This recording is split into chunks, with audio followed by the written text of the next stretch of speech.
Don't get comfortable. Because your job will change in about 2 months too.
Not here for the record. 5 minutes spot here. In the back.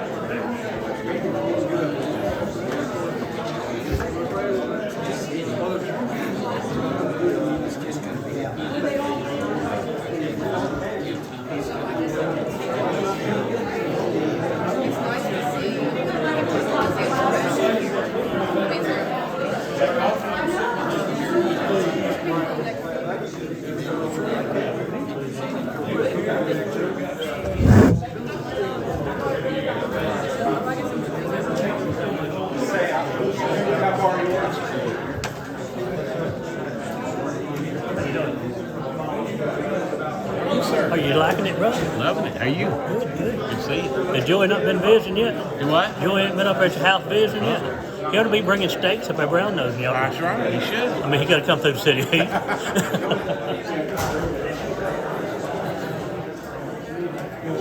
No chair for when you're sitting there. Check, where's Chase at?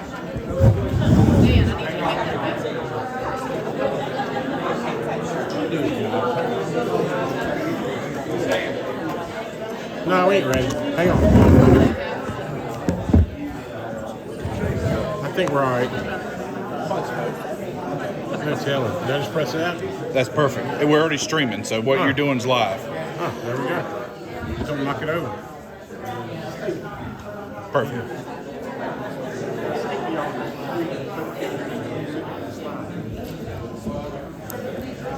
It's pretty steady. Just don't keep it.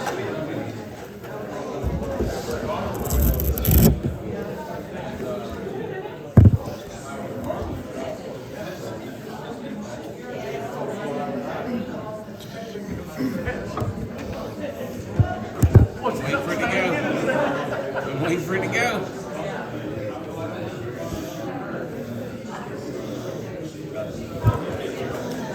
Trying to get the speaker.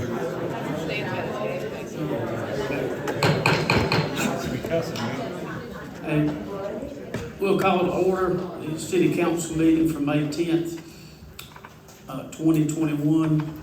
It's a little after 7. We had a little video problem. I think we got squared away now. Prior to this meeting, council met an executive session to talk about some personnel matters, and no action was taken.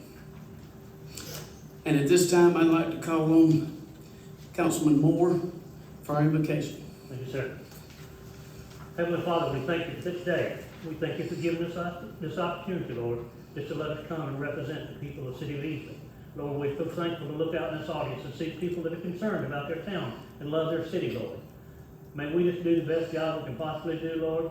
And Lord, we thank you for the meal we partake a while ago. We thank you for that, and let's use it for nourish our bodies. And please go with us as we all make decisions here for all of us in this beautiful city of Easley. And thank you for the city of Easley. God bless America. Amen. Amen. Please stand for the Pledge of Allegiance. I pledge allegiance to the flag of the United States of America and to the republic for which it stands,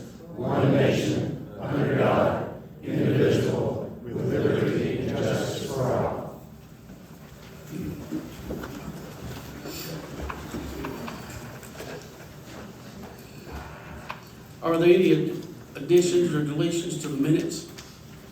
If you'll note, there's 3 sets of minutes. One is for April 12th, work session, our regular meeting, and April 20th, which is our budget work session. Hearing none, they will stand written.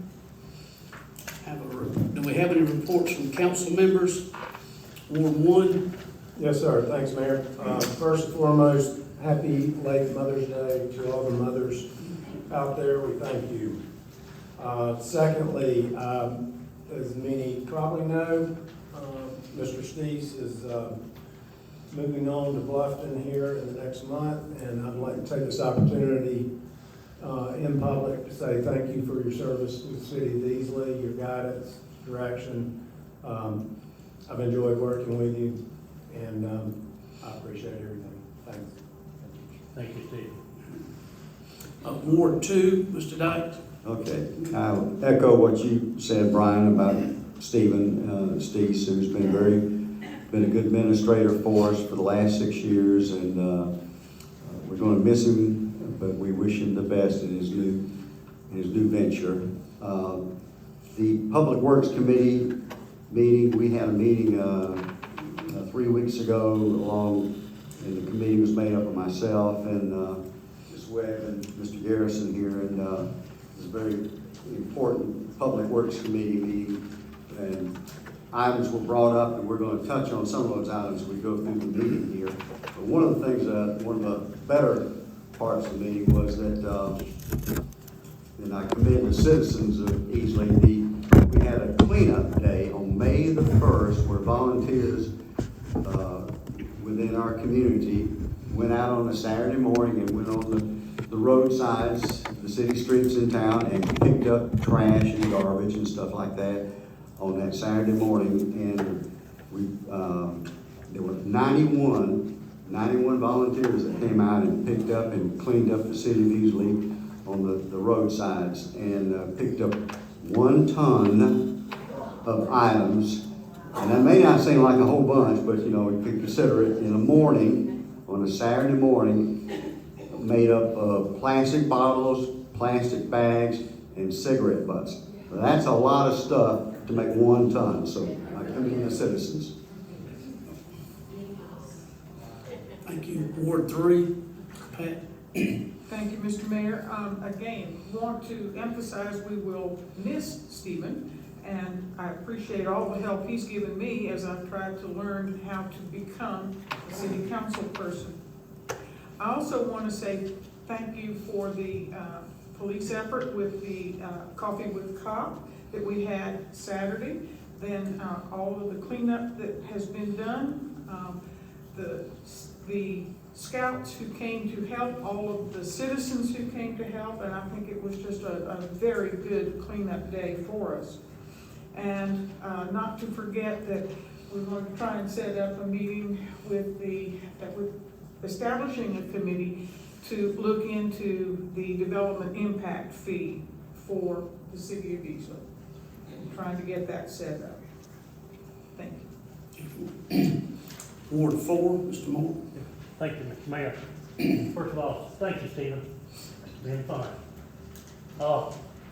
My head last Thursday became this big. My grandson graduated Clemson. And just prior, a few years ago, my son graduated Clemson. So I've got the big head. So if you're a Gamecock fan, I'm sorry, I love Clemson. And the paper picked up, the litter picked up. We had a good crowd. They had 60 people following us around. This beautiful young lady rode on the golf cart because she couldn't walk. She just had surgery. And we've seen lots and lots of joy from those people picking up stuff out here on the side of the road to make our city beautiful. So big hand applause to those people that got out there and worked like that.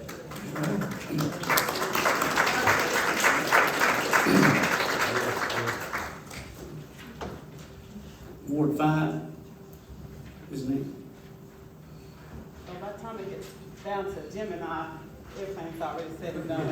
But again, we want to thank the citizens who came out and helped with the litter. We want to thank the police department who pitched in with having us out and making sure everything was done correctly. And that everybody was safe.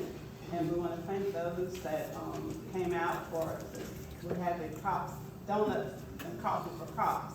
And that was really nice. I experienced that, and both of those, it's my first time experiencing both of those, and I really enjoyed it.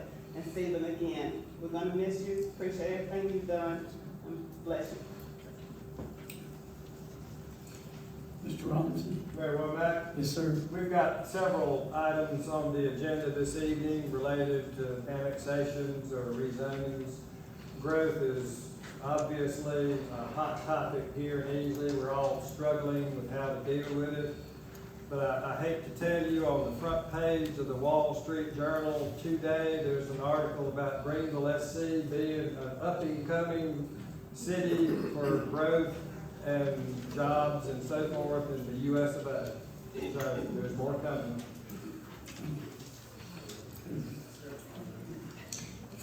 Thank you. Item 6, our city administrator.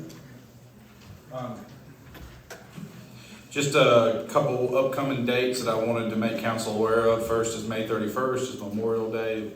Will be observed. City hall offices will be closed. I do also want to encourage everybody, our farmers market is back open every Saturday from 8 to 12. It is relocated to Old Market Square, so it is the farmers market at the market. So I would encourage you to go out there. I think we've had about 20 vendors the past 2 weeks.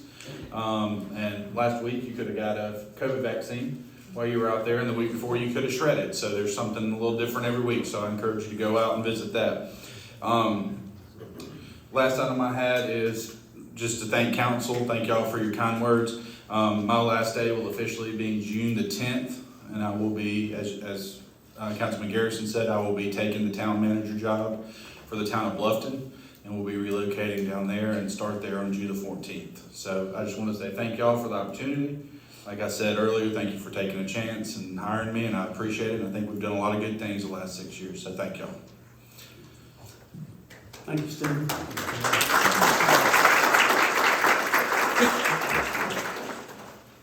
And what our plans are to go forward is we will be looking for an interim to step in for a couple of days a week to assist the city with some of the duties that Stephen will be leaving behind. And then we'll also have his cell phone number. So we will be able to call him if we need him also. And in a few months, then we'll be advertising for a new administrator. Okay. Next item is item 7, citizens wishing to address the city council. And I will turn it over to Lisa. And you do have 3 minutes of time to speak, each person. Diane Stanley.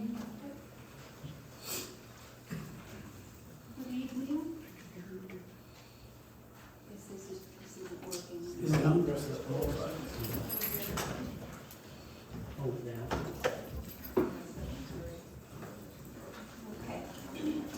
Okay, my topic that I'm going to discuss is the aesthetics on businesses and dwellings. I'd like to start with Doodle Park, that wonderful park and trail. I just love it. But look across the street and you've got an old building. You got broken glass on a window that's got tape all over it. You got a gas station that closes up with these big metal window shields, and that says it's not safe here. And that's not nice. Then, of all things, you have a liquor store at a family-oriented facility. Then there's the white building on the corner that's been vacant for at least 25 years. I think it's time to tear it down or renovate it or get a business in there. We shouldn't have any more empty buildings or abandoned houses deteriorating in Easley anymore. The businesses need to be aesthetically pleasing to the eye. Nice window fronts and doors, nice new updated lighting. I think Easley needs to get a theme, perhaps, like we started with Doodle Station, and have the businesses adhere to some kind of new regulations.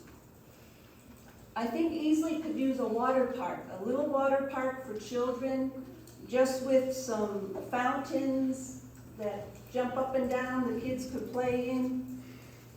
We want Doodle Park to attract families. The aesthetics in the city says a lot about how we value the community. New and fresh says welcome, we're vibrant, we're alive. Old and rundown says we don't care, that's not important. So I urge you to please give Easley a much-needed facelift and set some standards for businesses to follow. Thank you.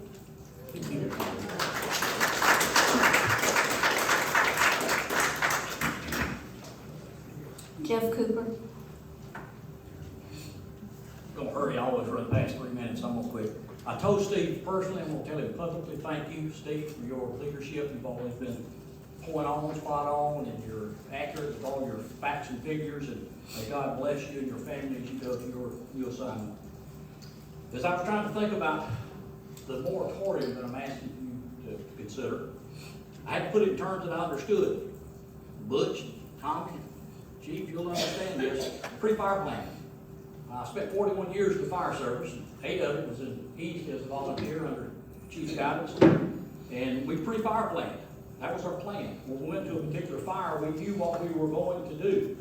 And actually, when we got to that fire, we either went to an offensive or a defensive attack. Offensive said, let's do everything we can. Defensive said, things have changed, so we need to back up and protect what's already been destroyed and try to protect other things. So I looked at the building in Easley, and I looked at it as a pre-fire plan. That's our growth plan. It needs to be revised. We've gone in offensive mode for several years, and now it's time we look at it defensively. Kind of slow things down and pump the brakes a little bit. I think it's even more important since Steve's leaving. We're going to have a void there for some time with an administrator, and even if somebody comes on tomorrow, it's going to be 4, 5, 6 months of getting up to speed. So I think it's an excellent time to go into a moratorium. And moratorium, I'm not speaking about everything. I'm just talking about the high-density buildings, the condos, things of that nature, residential, remodeling, those type of things should continue on. We have a list here, and this is not all, but some folks that couldn't make the meeting tonight signed this, and wanted to let you know that the second reading of ordinance 2021-07 to rezone the property 17.02 acres of real property located at 103 Pineview Lane in Pickens County. There's 60 names on here, plus others that are in attendance that want you to consider voting no for that. So my purpose for being here again tonight is to ask you, please consider the moratorium. Let's pump the brakes, let's slow down, let's get our growth plan up to date, and then full steam ahead, Chief. Mr. Mayor, thank you, Butch.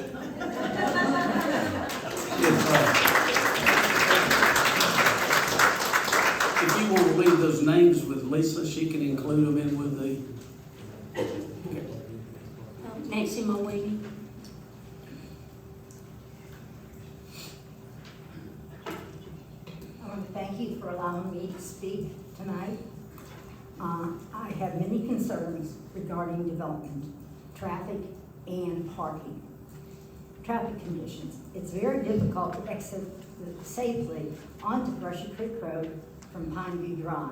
And I think you all know what we're talking about because we've talked about this before at these meetings. My question is, with the high volume of traffic, will emergency vehicles be able to reach us? Is there money in the city budget for redoing the exit of Pineview Drive to Brushy Creek Road, next to Carolyn Road?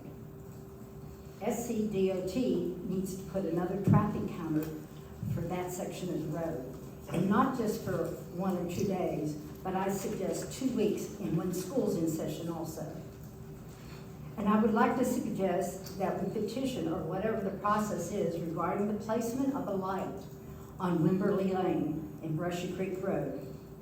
There's a lot of traffic that comes out of there from the park, from Wimberley Farms, from Twin Brooks, and people can't get out on Pineview Drive are using Wimberley Lane now.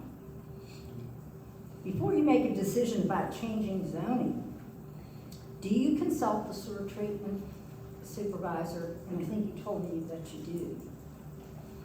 I was told that if an odor is escaping from the sewer plant, that it's overcapacity.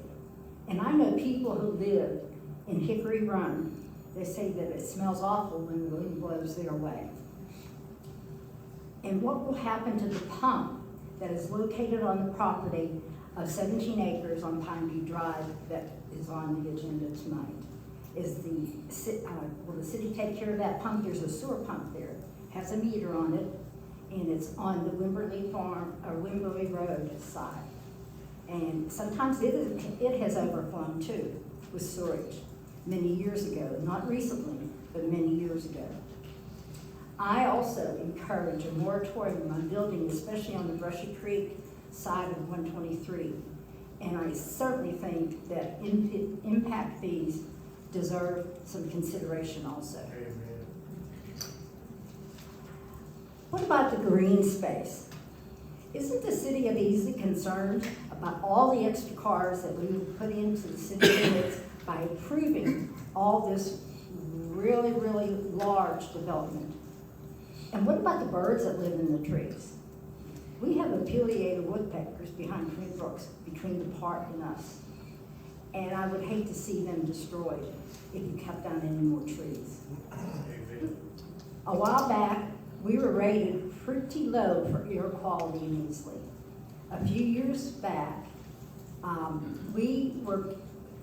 understood that we were very concerned about green space. We even tore up concrete in front of City Hall and planted grass. And I'm sorry, I've taken more time than I should have. But anyway, we ravaged the land on Pearson Road, on both sides of the road, and Sheffield Road. We've taken down trees. I suggest we require developers and builders to replace trees, not with rapid repairs, but with little dogwoods or Japanese maples. Time's up, Ms. Moline. Okay, thank you. I don't begrudge developers planning housing areas, but I do resent all the traffic. And I need to tell Tommy that we need larger signs telling about the meetings, because you can't read those signs. I tried to stop to read one of them, and somebody almost read into it. So please make the sign bigger, double the size, 5 inches at least on the letter. Thank you.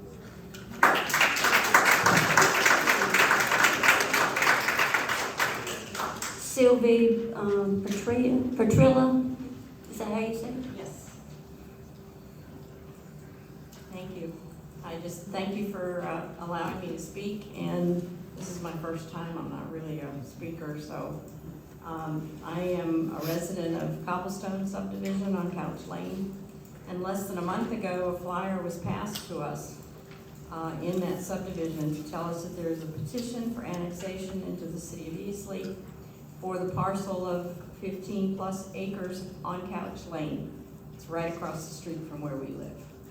And I understand that they're gonna put in apartments that are 7 buildings and 4 stories high.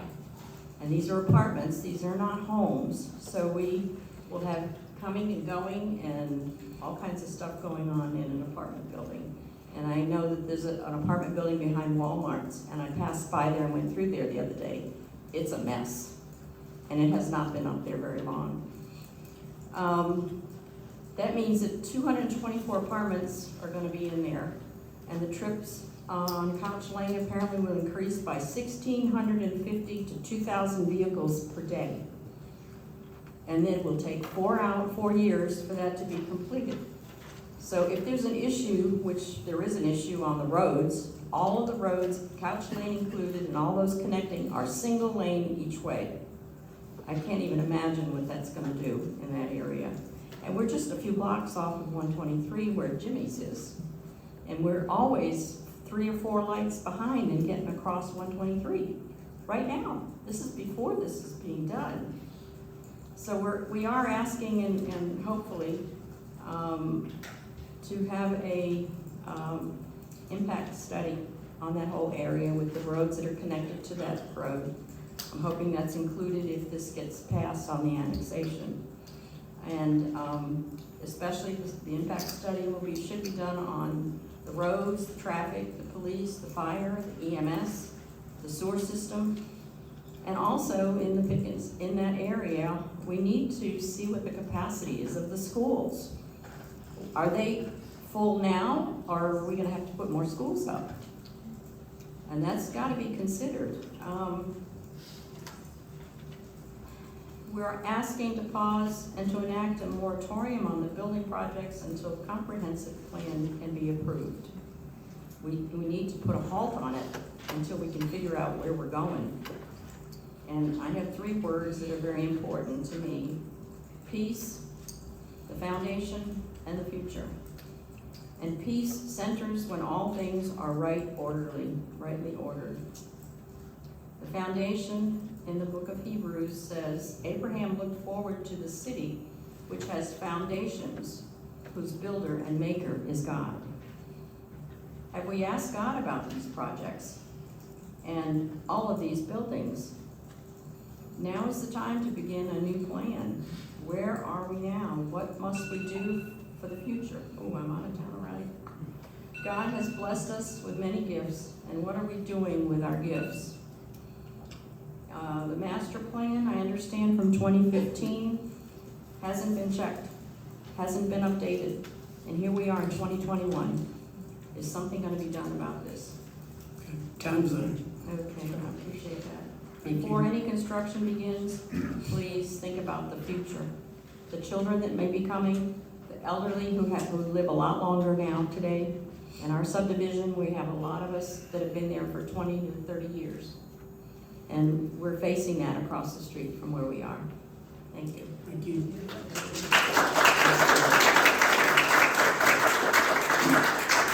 Rod Ramsey. Rod Ramsey. I'm Rod Ramsey, and I live at 202 Pineview Drive. Mr. Mayor, it's good to see you in an upright position. Amen, brother. Thank you so We much. were praying for you. Yeah, I appreciate it. I thank God every time I think about it for Easley, South Carolina. I'm born and raised in Georgia, good part of Georgia, the North Georgia Hills. Anyway, when I came here, I said, this is where I'd like to live. And I bought a house down there about 40-something years ago, probably 50 years anyway. And I wouldn't do anything to hurt this city. And I don't want to see anything else hurt this city either. But I'm telling you folks, this city is not ready for the growth that it's getting. We're doing things backwards. We're not doing the things that need to be done, and well, forgive me if this offends anybody, but we're after that tax dollar. Bigger is not better. Bigger is usually worse. And I can tell you right now, if you don't believe what I'm saying, come out and sit on the porch with me sometime at the corner of Pineview and Wimberley Lane.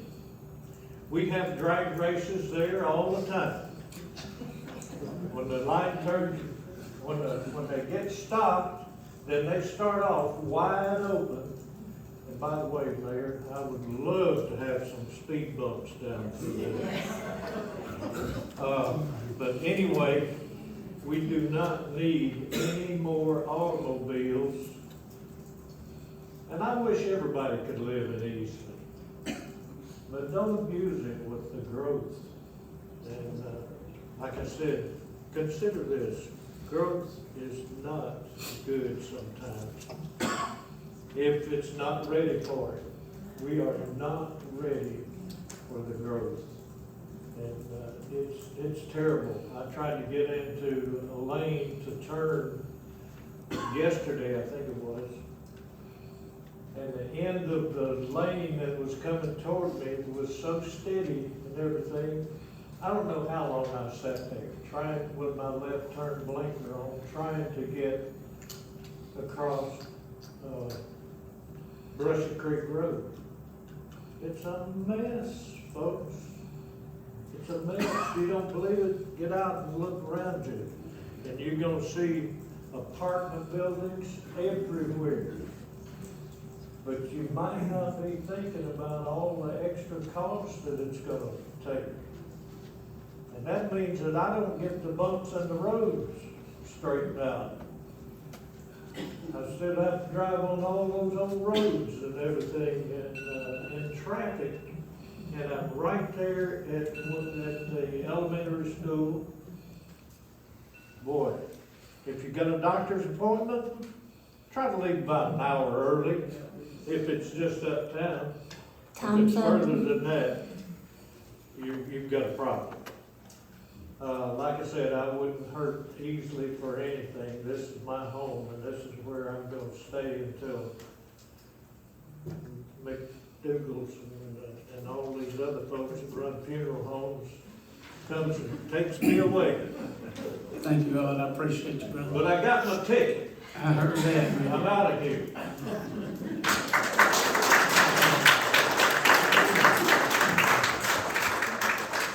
Jamie Cheney.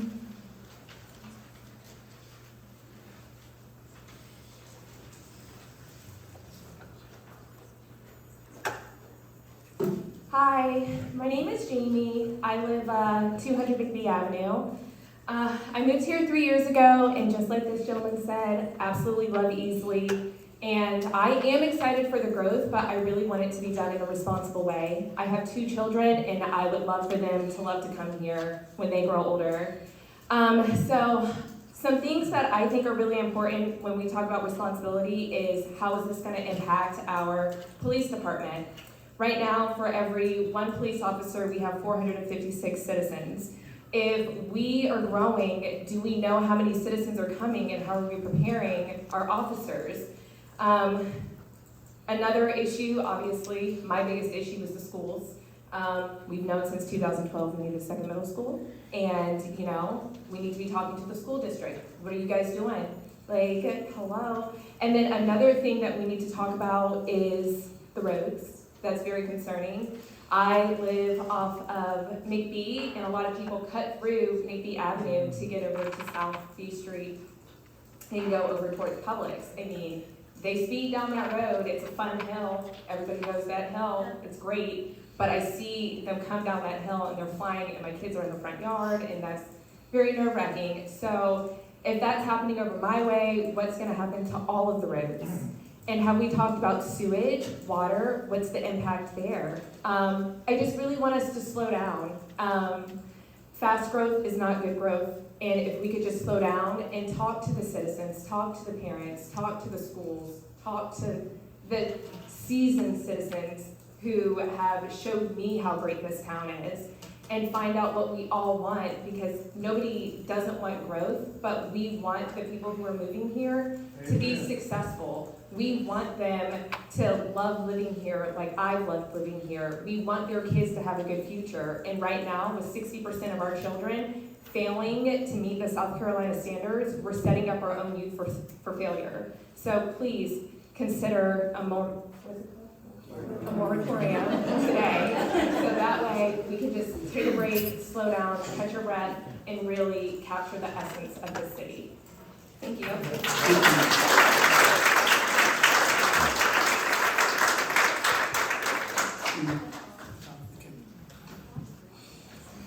Thank y'all. If for some reason you didn't leave an address and a phone number on your information after you spoke, if you'd do that after the meeting so we can get back in touch with you if there's something we need to report to you.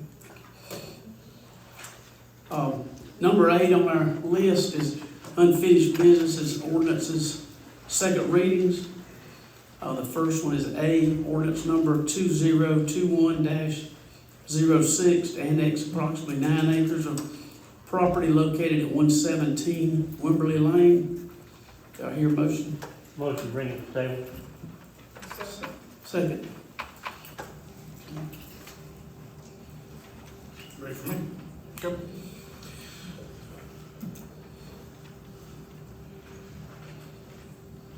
So as you see on the map, these are the 9 acres we're discussing. It's at the corner of Wimberley and Brushy Creek Road. It has been requested to be annexed, which means that council will be making a decision on whether to bring it into the city for development or not. Should council vote against the annexation, they will have the ability to go and seek power, water, sewer from other entities and still construct. It would just not be controlled by the city.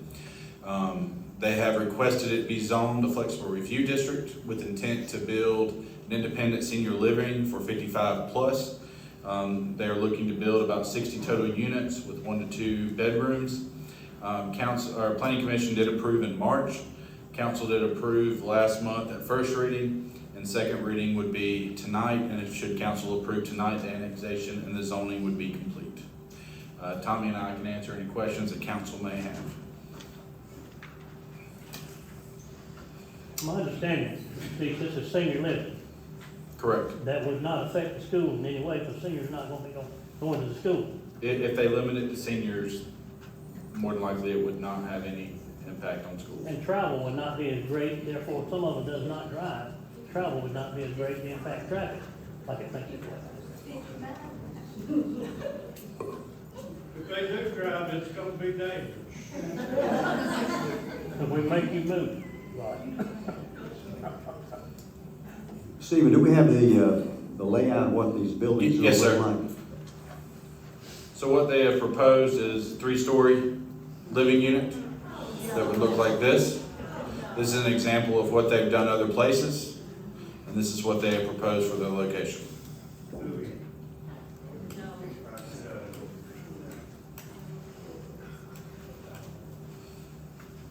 Tommy, is there, would there be an elevator in that particular building? Yes, sir.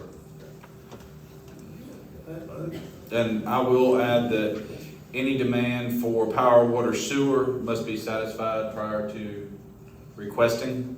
So Easley Combined Utilities would have had to review and make sure that they can provide service before they could submit the plans.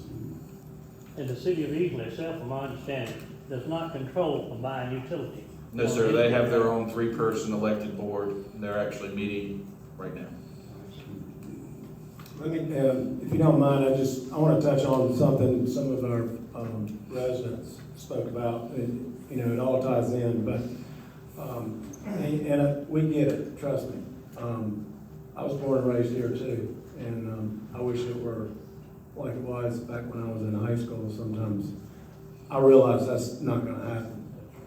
We are going to grow. People want to come here because it's a great city, and we have good people here. And we are trying to be as responsible as we possibly can. Just a few issues I'd like to touch on that were brought up is our understanding from combined utility is that we're about 52% capacity, somewhere in that ballpark. So there is capacity as far as power, sewer, and water, okay? Secondly, our schools, and I know Steve and I had an email, he and I had an email from one of our school board members, and it's our understanding that they do have plans for expansion. I think we let them know, and I think you also had some meetings with them as well, but that we have 500 to 7,500 people possibly coming in some of our upcoming projects to this city, and they feel like they're prepared for expansion in the school district. Now, we don't control that. I understand it, but that's what the school board is. Well, I happen to know that that's not true. There's no funding for another middle school, and they need that. That's enough. As far as the master plan, I've spoken to some of you. I know probably various council members have maybe mentioned it to you. We do have a strategic plan, and yes, we are behind updating that. And we were scheduled to update that right as COVID hit, February, March of last year. And we got delayed. It put a delay on everything. But is it okay if I mention that we are Under contract? in the process and under contract with a planner to begin our strategic/comprehensive plan, and we do have plans. It'll take 6 or 7 months for that plan to be put into place, but we do anticipate having community meetings in each ward for community input with this person that's going to conduct the master plan for us. So I did want to touch on that before we got too far into our discussion on this particular project. I'm sorry to get sidetracked, but I did want to hit on those few things. And as an addendum to that, as you said, Brian, you know, it's going to go to each individual ward with meetings at each ward having input. So the people that control that will give input to the master plan are the residents. It's not the committee, it's not the city council, it's not the planning commission, it's the residents who's going to say what the master plan for the next 5, 10 years, which will be updated as needed. So this is where you will have the opportunity, and we would expect, with as much enthusiasm and input as we're having right now, that it will carry on to the master plan when it's developed in the very near future. I'd like to add something regarding this particular one. We did have an email from the lady, Miss Lewis, who owns this property and who sold it to the developer, and she regretted that she could not be here, but this is to the local people that are around it. It's the barn, the red barn adjacent to, on Wembley Lane, adjacent to Twin Brook, and she's the owner in out of state, and she regrets that she could not maintain that barn, and there's been a lot of vandalism in that area, and you know, it was just in her mind, it was just not a good solution to have that land and having continued depreciation, people vandalizing the area. And it was the wish of her mother, she inherited from the mother, that that land would be ideal place for senior citizens. And this is for senior citizen building. This would be an evolution of that. And one of the thoughts was that she was very high on green space too. The reason it's sort of a 3-story building is to make it condensed and to allow a lot of trees and a lot of green space for that area. Since it's only a 9-acre area, so to allow that. So this is fulfilling the wish of her mother, the owner of that property. Mr. Mayor? I asked Mr. Hawkins if he would, I talked to him about it earlier, give a definition of this moratorium. I think people misunderstood this, think this is just a world protector, this can do miracles. And as I talked with you, it's not really a miracle worker. There's so much that can be done and so much that can't be done. And like this newspaper thing telling that Clemson and Greenville City had adopted this moratorium. And the information you gave me earlier, would you please pass this on to them, please? A moratorium can only be, number one, it's got to be voted on by council. Number two, it's got to have a starting date and an ending date. And number three, it's got to have a purpose. It can't be just because they don't like 4-story buildings, or you don't like this, or don't like that. There's got to be, Clemson's was because of the sewer capacity. We've got plenty of sewer capacity. We communicate with combined utility weekly. We've got sewer capacity. Greenville City turned their moratorium down when it was voted on. So then the next thing would be, if council voted tonight for a moratorium, it would not affect what's already been turned into the city. So backing all the way up, we got these going on tonight. We got one in the planning commission next Monday night. It's a carryover from the month before. And then we got 2 more rezonings that we've got in our hands that it would not affect. We've got to carry on with them. So there's a lot of stuff that goes on with the moratorium. It ain't just as easy as voting on a moratorium and everything's gonna stop. We've got to have a plan of what we're gonna do for that 6, 9 months, 12 months, whatever it might be. And it can't be just because we don't like something. So that's what I've explained to council. Could we get it because we don't have a growth plan? No. And we're waiting for our growth plan We for do that have- 6 to 7 months? Is that a good Ma'am. reason to have a moratorium? Does there any reason that you know outstanding in your mind that you're out here in the city every day that would give us any reason such as sewer, water, electricity, anything to create this moratorium? Is there any positive thing that you can give us, a reason to stop that? I think we're taking all the precautions before we take things in. We do check with combined utility. We do have communication with the school board. Stephen meets with them all the time. I'm sure whoever takes his place, the mayor will meet with them, with the school board. The police and fire, we meet weekly. We really see each other every day, but we communicate. It ain't like we just sitting here bringing this stuff to you. We communicate. We've looked at everything. Our job is to take it in. People got a right to develop their property and request development. That's our job to take it in. It's the planning commission's job to have a public hearing, and then it's the mayor and council's job to vote. And Well, so, no reason for them to do it that you can think of to me. If council passed this moratorium to stop this, would that not be a civil liability to the city of Easley? To the citizens of Easley? To the developers, again, you've got to have a beginning date and an end date, and you got to explain what the moratorium is for. What are you set to accomplish in that 3, 6, 9, 12 month period? And if you don't have that, yes, you open yourself up. So legally, we're in trouble if we start this without a reason. Legally, you can't, yes. Okay, thank you, sir. Any other questions? Questions or comments? I'm good if you are. Discussion. So, Mayor Womack, it's important to me to look at the matter that is before city council. This item is an annexation, the next item is a rezoning, and those are different matters that come before council. And this is second reading on this ordinance. I don't like to vote against an ordinance on first reading to give everyone, citizens as well as developers, the opportunity to have input into the process. And in first reading, we can listen to what citizens or others have to say.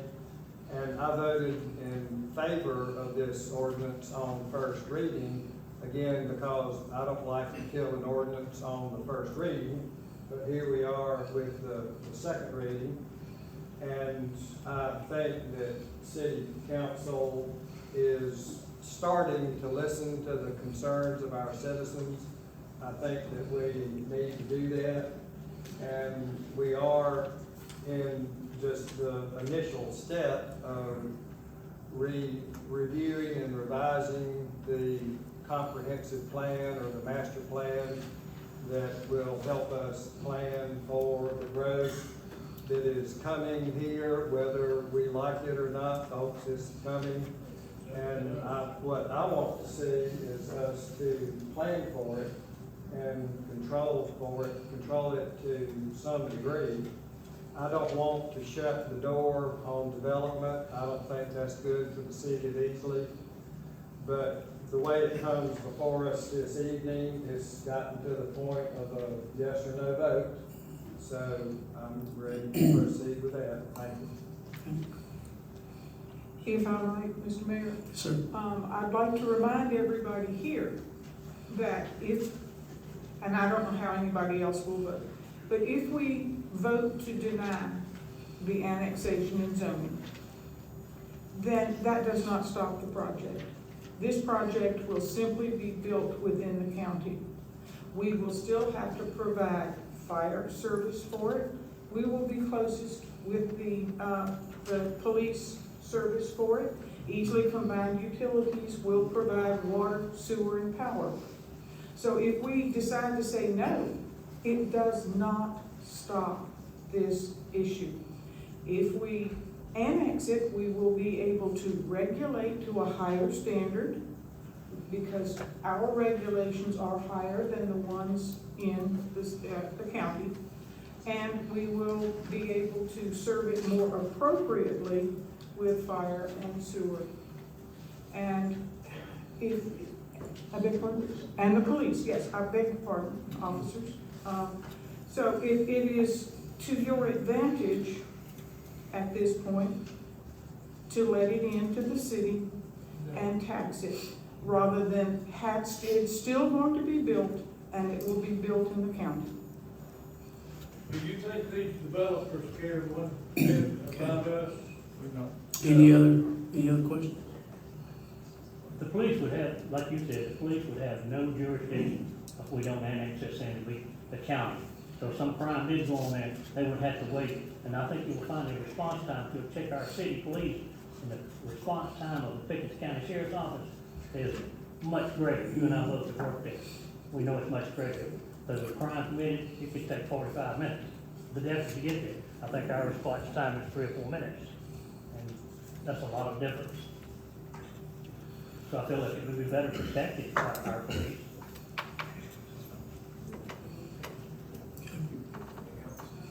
I call the question. Call the question. All in favor for this ordinance, raise your right hand. Any opposed? Show Mr. Robinson opposed.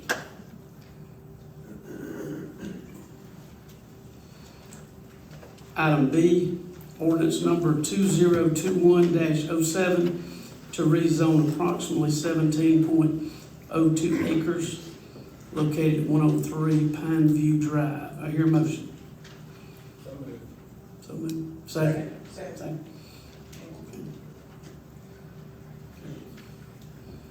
So council, this one is a little different than what we talked about before. This is already in the city and has a classification of a flexible review district that would allow it to have 93 attached single-family townhomes on it, and it is already approved for that.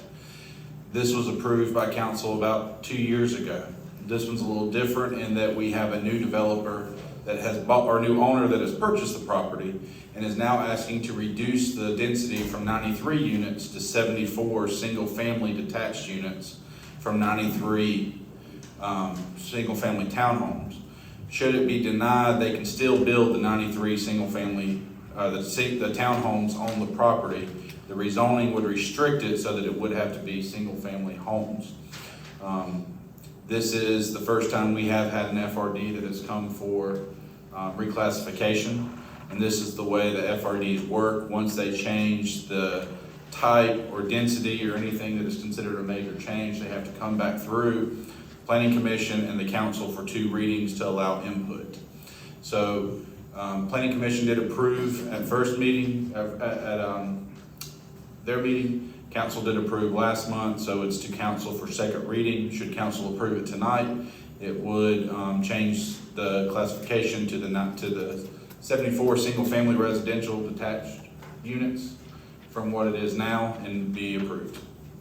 Tommy and I can answer any questions that council may have. How many units was it before they asked for the approval? How many units? When it was originally R10, they could have built 68 homes on it.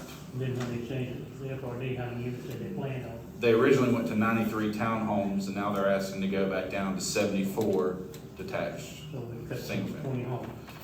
It's about 6 homes more than the original zoning, but yes, sir, about 20 less than what it's currently classified as. Well, basically, this is resident, single-family dwellings, residential within an area that's surrounded by single-family residential.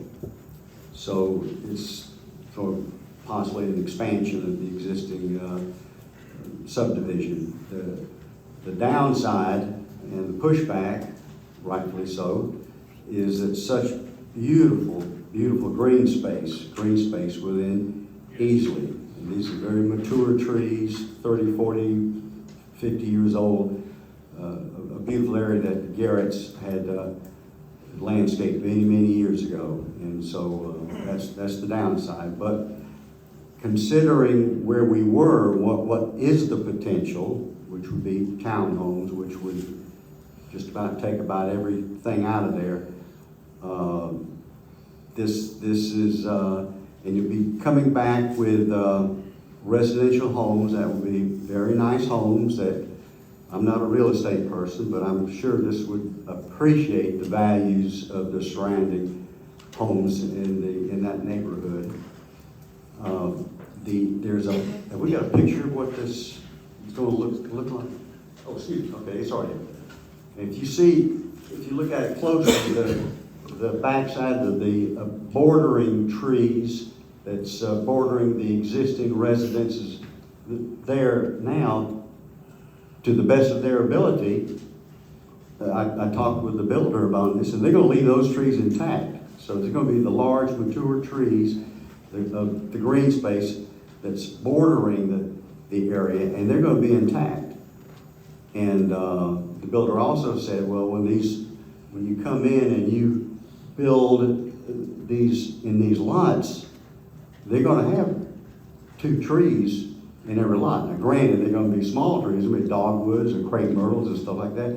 So they're gonna come back with, so you got 74 lots, and you're gonna come back with 148 trees in there. It'll take many years for them to mature, but it'll be trees.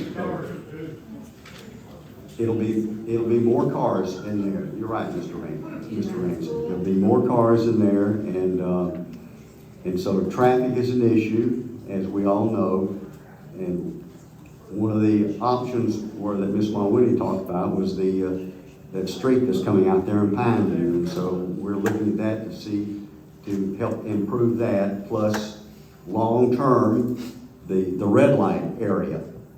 That would be coming out of Wembley Lane, but that's a long-term thing that the Department of Transportation has to give some recommendations on, as well as that street extension from Pinewood Drive coming out. There would be a DOT input on that one also.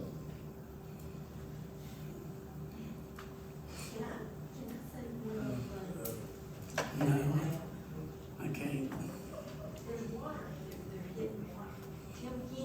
That will be up to them. Mr. Mayor, it's my recommendation. I've heard a lot of problems about the school. This good turnout of people needs to go to these school board meetings and talk with the school board. They control the school. We have nothing whatsoever to do with the school. They also don't respond back very readily. I've been caught. Have you been to their meetings? I missed the last one, but I emailed, I'm in touch with them. I have emailed, I have called, I have requested, I have not gotten one call back. Sorry. We can't do that. Well, we have no control of the schools. It's like combined utility. We have no control of them. I mean, I can see where you're talking about the school and the combined utility, but still, the council has no jurisdiction over that. We can't do anything. Point of order. Hold up, it's up here. One of the things I'd like to point out, and Steve and I don't have a pointer, but at the extreme right-hand side at Pineview, the developer is reserving that piece of property so that if in the future we are able to make a different connection with Pineview and straighten that out a little bit. Also, there are no internal connections from this onto Pineview. In the previous townhome project, we had tried to look at some connections for emergency entrances, but with this lower density of homes, we don't need that. Any other questions? Chairman Mack, as I said earlier, it's important to me to understand whether or not we're looking at a rezoning or an annexation. That was an annexation we voted on earlier. This is a rezoning. It's important to me to note that the current FRD plan would allow for 93 attached single-family townhouses, and the proposal before us this evening would change that to 74 single-family detached homes. And I think that's an important distinction. Thank you. Thank you. Call the question. Call for the question. All in favor of this ordinance, raise your right hand. Any opposed? Number 9, new business. This is first readings. First reading of ordinances. Ordinance number 2021-09 to approve the fiscal year 21-22 City of Easley operating budget. I hear a motion. So moved. All right, I will go through some of the high points, and then I have a few slides behind them to get into a few more details of the general fund and special revenue funds. So the general fund for the city of Easley for fiscal year 21-22 is recommended to increase about 5% to $16,063,041. This is, again, an increase from the previous year. We discussed this during the council when we had our budget meeting, is that last year we actually reduced the budget in anticipation of impacts from COVID. What we have seen as the budget has gone through this year, those impacts have been negligible, and actually we have some revenue sources that have actually increased over that time period. So this budget captures some of that revenue and the growth and the tax base, as well as local option sales tax that has taken place. Special revenue funds, those are made up primarily of our hospitality tax and rec fund, but it also includes accommodations tax, some fire funds, and a couple other funds I'll go through briefly here in a second. Talking about general fund, this shows where the revenue comes from. As you can see, our property taxes are staying pretty level between last year and the proposed budget. What you see increasing is the sales tax. This is what we've seen increase during the past year, is apparently when people were home during COVID, they were shopping. I think they kept Home Depot, Lowe's, about every other place that sold plants sold out. So we have seen that increase by 10% from $3 million to about $3.3 million this current year. And that will affect property taxes, in that our local option sales tax, 100% of that goes to offset property taxes inside the city of Easley. We'll go over that in a little more detail here in a second.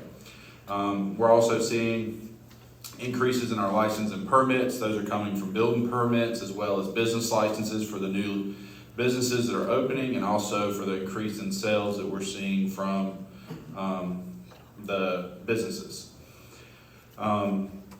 Outside of that, everything else is pretty steady, and altogether, as you can see, from fiscal year 20 to 21, the budget actually decreased about almost $50,000. This year, we're capturing that growth that we've had, plus getting back to where we were before COVID. So talking about property tax, on this chart, I know it may be hard to see completely out there. This shows what your property tax that you would have paid the city would have been since 2017. Going forward, because we have seen an increase in local option sales tax, we would actually be looking at a decrease in property taxes next year, because on a $200,000 home for taxes that were due this past January, the city's taxes would have been $204.80. Because the local option sales tax multiplier is increasing, you get a bigger discount. That actually will drop by about $4.20 lower than what it was the previous year. Unsure that is the city's portion. What the county schools district decide to do will be an option up to them. As you can see, I put the current municipal millage rates inside Pickens County. Outside of 6 Mile, City of Easley is the lowest. We are 62 mills. North sits at 70.8, Central at 73, Pickens at 78.3, Clemson at 78.8, and then Liberty at 85. So we still would have the lowest millage rate outside of 6 Mile, but we also provide far more services than 6 Mile does to its residents. Talking about a couple notes, I did want to hit some personnel items, because that is one of the most important part, as we are basically a service industry within the city. The budget does include a 2% cost of living for all employees. It also covers the increase that we have for retirement put on to us by the state. The state increased retirement contribution for employers, which would be the city. They increased it by 7% over 5 years. So we have seen this is our 3rd year of that increase. So we are looking at 1% for another 3 years here. And that is our contribution, but they held the employer's contribution, the employees' contribution steady. We've talked about growth. One of the things that's in there in the budget is the request is the funding of 4 additional positions, 2 in public works. one as a Parks and Rec maintenance employee and one additional firefighter. We also talked about in the work session about how we need to continue to address the firefighter position so that we can fully staff one per shift over the next few years. So we'll continue to look at that. Where those expenditures goes, the vast majority go to police and fire. They make up about $7.9 million out of the $16 million overall budget. The other biggest items are streets and solid waste collection. And then the remainder follows in the general government, which is where we pay for things like our debt. That's where we pay for Christmas decorations, stuff like that goes out to the community that is it doesn't fall underneath an individual department. IT, items like that come out of there. So, making sure, miss anything? So then we go into our special revenue funds. These are things like I mentioned, the hospitality tax, accommodations, our victims advocate, law enforcement, and our road fee that the county collects and sends when they started sending to us when they turned the roads over to us a couple of years ago. We are seeing an increase in hospitality tax. We budgeted about a 12% reduction in this year's budget in anticipation based on what we saw during the downturn in fiscal year 08-09. However, what we saw is that our hospitality tax increased. It actually went up by about $200,000 over where it was the previous year. So we're seeing that continue to grow. So we're budgeting some of that. And we are still holding accommodations tax. We have not seen that recover as well. I think we will not be able to judge exactly how well that will recover until we start seeing more of Clemson athletics in the fall picking back up and more people visiting and traveling from other states pick back up. But right now we're holding that as still staying down because we aren't seeing it recover as fast as hospitality tax is. So two other funds that we have are our enterprise funds, that's our stormwater fund, as well as our debt service fund, which is our tax increment finance fund. So our stormwater fund is recommended to keep the fee the same at $30 per year, per unit. We've seen this increase kind of steadily over the last few years with development. Again, this is per unit, so if Walmart, they may have 500 units where a single family residence only has one. So each single family home is billed at 1 unit per year, but most of it is our commercial that pays the higher stormwater fees. The tax increment finance, we're seeing that continue to increase because of the development within the TIF district. I'll give a couple of examples here, the redevelopment of Woodside Mill, the development of the silos, some restaurants have opened up downtown. We are getting new homes along the Doodle Trail and some of them within the TIF district. Those bring that value up and allow us to continue to do some beautification projects within the TIF district. So those are all the funds. That's a high-level discussion. We said we went through a lot of that in our budget work session, so I can answer any questions that council may have. And this would be first reading. Council is required to have a public hearing and second reading at the June meeting. So we will advertise that and put that out, and we will do the public hearing prior to the meeting at 7 o'clock next month. The public hearing, would it be held, about what date, where, please? Sorry, let me remember what the council meeting is. 13th and 14th. The 14th at 7 p.m. We always hold it prior to the June council meeting. And that they had the opportunity before the hearing, that's what you said. Yes, sir. Any questions? Well, we commented about it in the work session, but, you know, the department managers and Stephen Stees has done an excellent job over the years of controlling the budget and keeping ourselves within the budget and making sure that we have a very, very slight surplus at the end of every time, and that's what we're not a profit-making organization, but it's nice to have just a slight surplus at the end. So, you know, we're looking forward to that, and thank you, Stephen. Thank you, department managers, for keeping us under control, and it's a good budget coming up. I'd like to kind of continue on that the department heads have all worked together to put in a lean budget. I wish we could do more to help them with the personnel they need. I'd like to point out, because Stephen didn't, but we have been able to reissue many of our bonds that we've had out and reduce the interest rates significantly because the interest rates are down.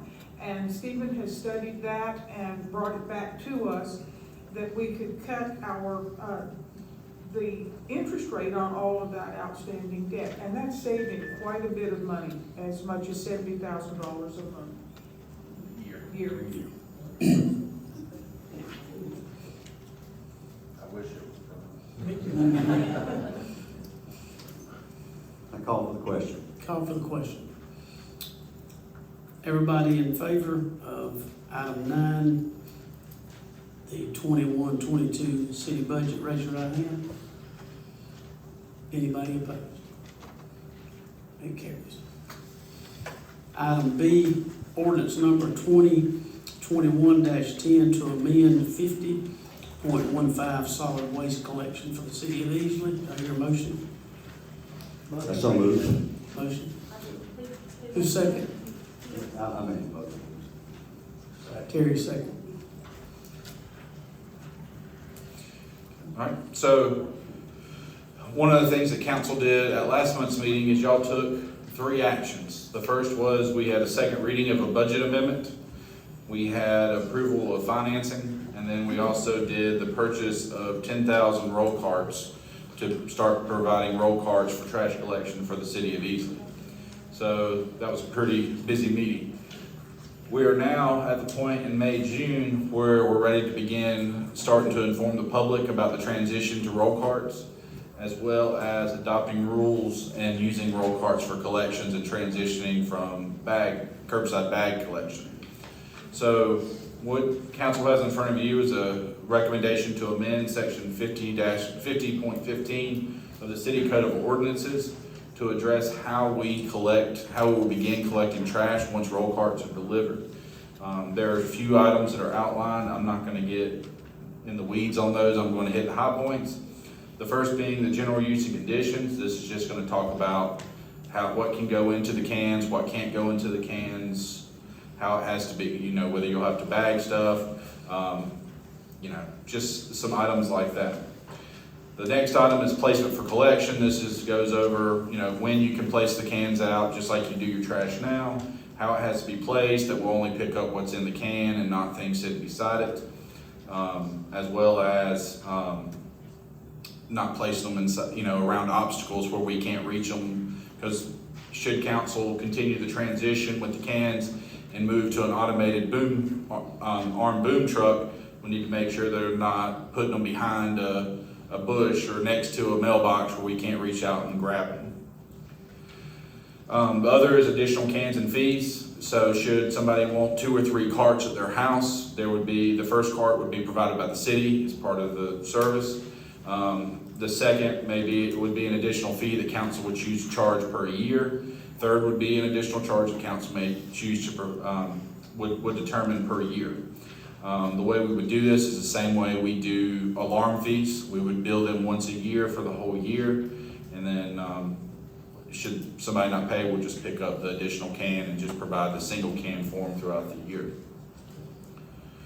One of the things we noted is that we are recommending that no resident should have more than 3 roll carts. If you have more than 3 roll carts at any given residence, probably need to be looked at as whether that's a commercial or some commercial going on in there.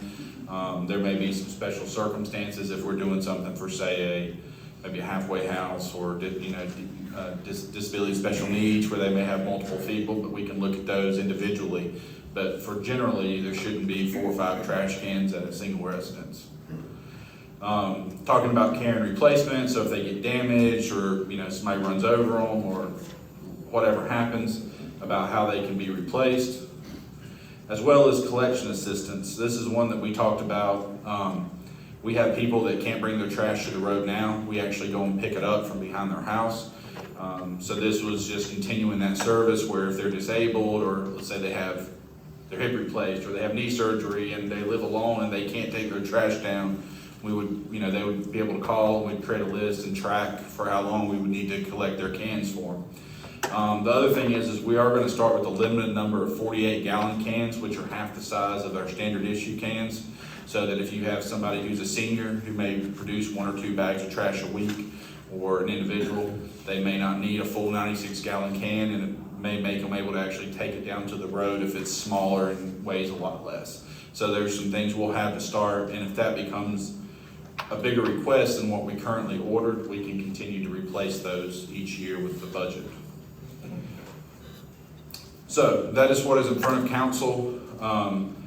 This would become part of our code of ordinances, and we would require 2 readings to approve.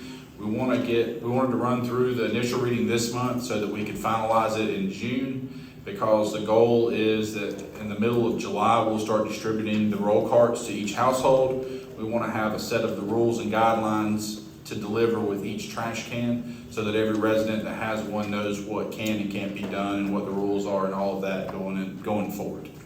So I can answer any questions that you may have, as well as Eddie and Justin are here. We worked together with the Public Works Committee last week to finalize what you have. How would this apply to multifamily dwellings, from a duplex to small apartments to large apartments? Apartments are considered commercial. Anything that charges rent is required to provide their own trash. Except for, there's single families here and there we would provide to, but if they become multifamily, duplexes, apartments, we don't pick up their trash now. So we would not transition to that. If I understood that correctly, is that somebody renting a house? Not a house, duplex, anything's considered multifamily. Okay.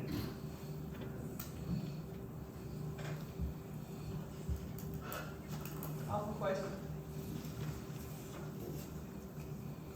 Do you have more discussion? Is there any more discussion? Yeah, no, I just want to say this is one step in my mind toward aesthetics in our city. I proposed or tried to bring it up years ago and fell on deaf ears at the time. I just don't think we were ready. But just like our sign ordinance, where we work to bring down the signs on 123 to lower height, I think that's made a huge improvement. I would have liked monument, but that's okay. Still a big improvement, and I think this is one step in that direction as well.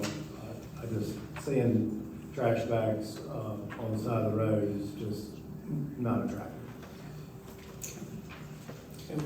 Well, Max, I expressed my opinion earlier on the procedure for amending the budget and my opinion on the cost of the project, and I was outvoted on those matters. I'm not going to be an obstructionist on this, so let's proceed. All right, thank you. We have a call for the question. Call for question. All in favor of this ordinance, raise your right hand. Any opposed? Show none opposed. Item C, ordinance number 2021-11, authorizing the lease of 103 Esther Drive. Do I hear a motion? Mayor, motion to bring to the floor for discussion. Second. Second. So we purchased the home at 103 Esther Drive as part of the renovation and construction project with Fire Station number 1. We needed it to cut off some additional property so that we could put some parking for the fire station over there. We have been leasing that house out to a couple employees, and council approved us to do that lease from July of last year until June of this year, with the anticipation that once we finish the new fire station, the improvements to the fire station, that we would turn around and sell that property back off. We don't like to be in the home ownership rental business. So we're hoping to be done and in the building by June. We can say we still hope that, but we're pretty sure we're not going to be in the building by then. So we want to continue to rent it until the end of the year, so that once they're in there, they're operating, then we can turn around and sell it and try, again, with the market being the way it is, we would hope that we'd be able to sell it and recover our costs that we had into the property. And we do have somebody renting it, and our goal would be to see if they want to continue to rent it beyond the end of June. Any questions? Call for the question. Call for the question. All in favor of this ordinance, raise your right hand. Any opposed? None opposed.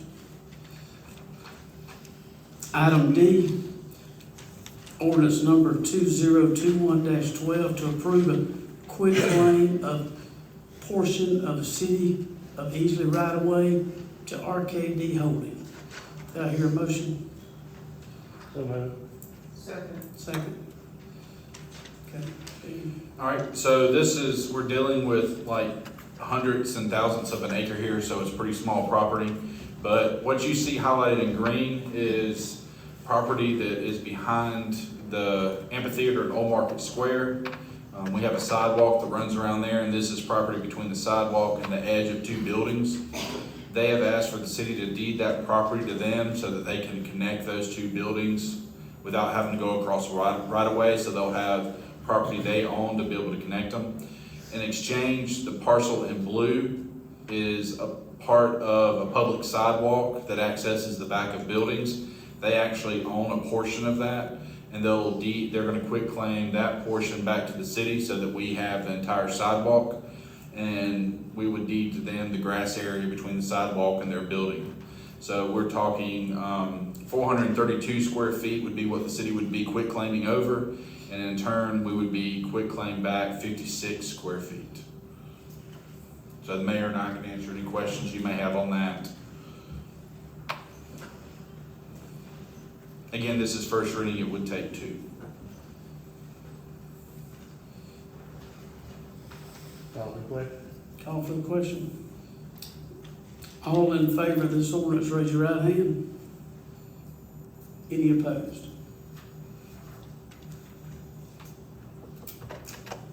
Item 10, this is resolutions.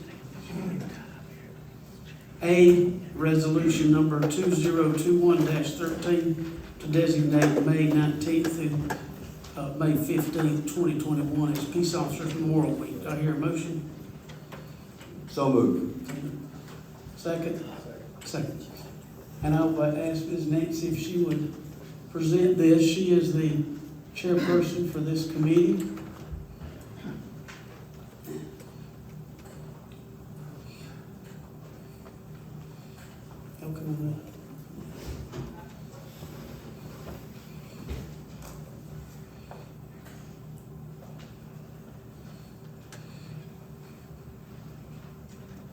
On behalf of the mayor and the council, Office of the Mayor, Easley, South Carolina, proclamation. National Police Memorial Week, May 9th through 15th, 2021. Thereas, in 1962, President John F. Kennedy signed a proclamation which designated May the 15th as Peace Officer Memorial Day, and the week is which the date falls as National Police Memorial Week. Currently, tens of thousands of law enforcement officers from around the world, excuse me, coverage on Washington, D.C. to participate in a number of planned events which honor those that have paid the ultimate sacrifice. And whereas our law enforcement officers are the guardians of life and property, defenders of the individual rights to be free, warriors in the battle against crime, and are designated to represent of life and property Thereas, it is important that all citizens know and understand the duties, responsibilities, hazards, and sacrifices of their law enforcement officers. And that law enforcement officer recognize their duty to serve the people of this community by protecting them against violence and disorder. And thereas the city of Easley honor the vow, service, and dedication of all police officers and publicly salute the service of each and every one of our own Easley police officers. Now, therefore, be it resolved, I, Butch Womack, Mayor of the City of Easley, along with the Easley City Council, hereby proclaim May the 9th through the 15th, 2021 as Police Week in the City of Easley, and call upon all citizens to make every effort to express appreciation to these men and women who are willing to sacrifice their lives, if necessary, to guard us and our loved ones against all who violates the law. Butch Womack, Mayor, 5/10/2021.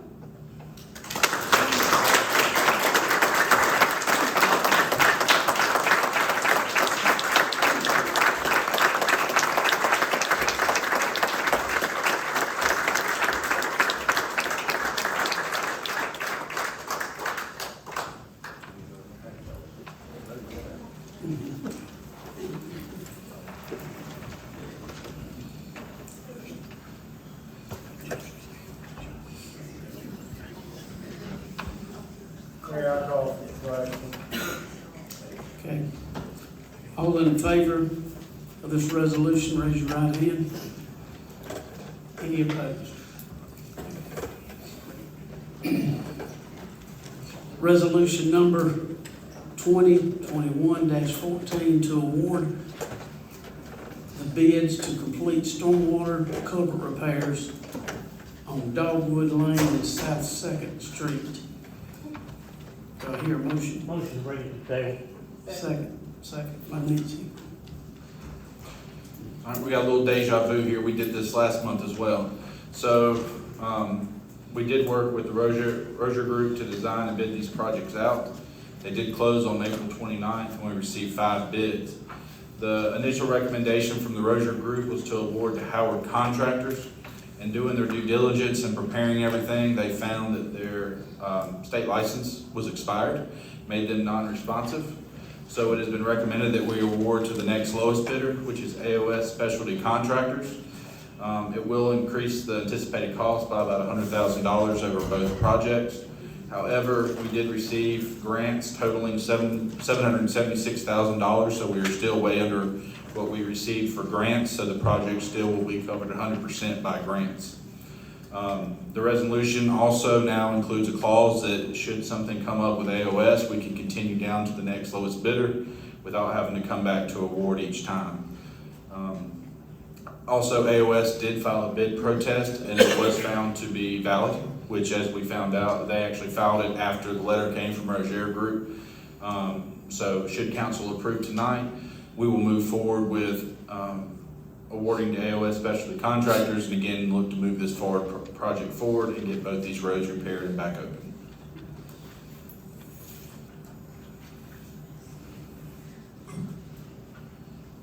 Anybody have any questions? Just for future references, is this something they should have checked before they made the bid go out to see if there were licenses and stuff? It would have saved us a month. So they actually put their license on the bid documents as valid. And part of the due diligence is because we've received federal grants on this is to go back and check all the department lists and everything. And when we were doing that, it was found that the license they included had expired. So it would not have been something that would have been found until the due diligence was completed. They would have put some prior bond where they would lose it for holding us up to file false information like that. Yes, sir. Any other questions? Call the question. Call for the question. All in favor of this resolution, raise your right hand. Any opposed? Show none opposed. Do I hear a motion? Motion to adjourn. Motion to adjourn.